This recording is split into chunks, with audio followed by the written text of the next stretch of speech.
Pinatawag ni Kuya ang task leader sa confession room. Bukas ay mangyayari ang first day of selling ninyo.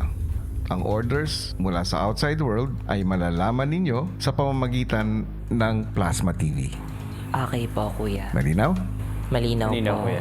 At mamaya, gusto kong marinig mula sa inyo bilang mga task leaders kung paano nyo balak gawin itong pagbebenta na ito. Paglabas sa confession room, tinipan ng task leaders ang housemates para umpisahan ang kanilang pagpaplano. Pero bukas start ng 5 hours bukas. So, kailangan natin simulan yung planning. Tayo rin magpa-price ng pares natin. So, kailangan natin pag-aralan kung ano yung sapat na price. Siyempre, wag mahal. Pero dapat sapat siya na marireach natin yung 40K in just 5 hours. 20K. 20K. Per day. Per day. one day. Minimum. Pero kaya natin yan. 25. Okay, price na tayo. Pricing, not super high, but super low. reasonable.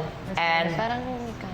medyo premium-ish. Kailangan mo i-consider lahat-lahat po, yung mga pricing, tapos sa costing pa po ng mga bibilihin nyo. Tapos kailangan po may estimated po kayong minimum po na amount na kailangan mabenta.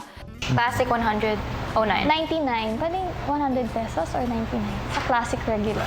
Feeling ko nga overload 150 eh. 149 and 129. So, ang mga pagkain po na nasa menu namin ay isa po ay tokwat baboy na nagpe-presyo pong 79 pesos. May tokwa na po siya at baboy.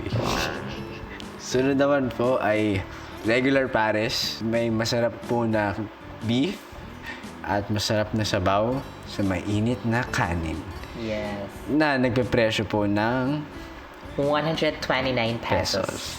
Sunod naman po ay ang overload pares. Nasa pangalan pa lang po ay overload na. Ito po ay beef at lechon kawali na may sabaw at may init na kanin na naghahalaga po na 149 pesos. Kinabukasan, sa opening ng kanilang Pinoy Big Pares,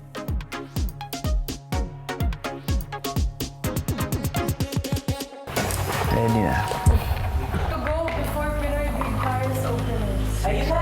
6 hours. Opening. 6 hours. matapos makita ang timer ay kaagad kumilos sa mga housemates upang maghanda. Oh my God!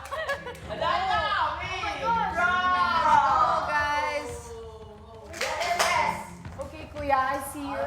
Tumatakbo na yung oras na 6 hours po, Kuya. Naaligaga po kami lahat kasi that day lang din po na-provide yung mga kinakailangan po namin sa marketing, mga kailangan po naming ingredients, ganyan. Yeah, for that. Narinig talaga tayo. For visible foods. What is this? May timer, guys. Guys, you have 6 hours.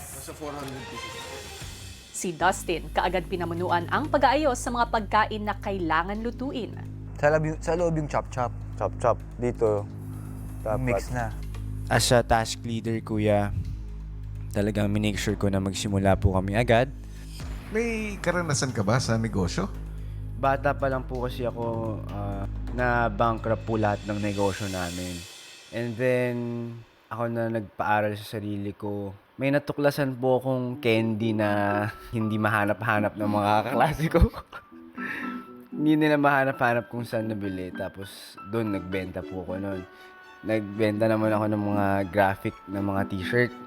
Nakapag-ipon, ipon, hanggat sa nag-decide po ako magtayo ng restaurant po, kuya. Itong rice cooker sa loob. Sa loob yan, di ba?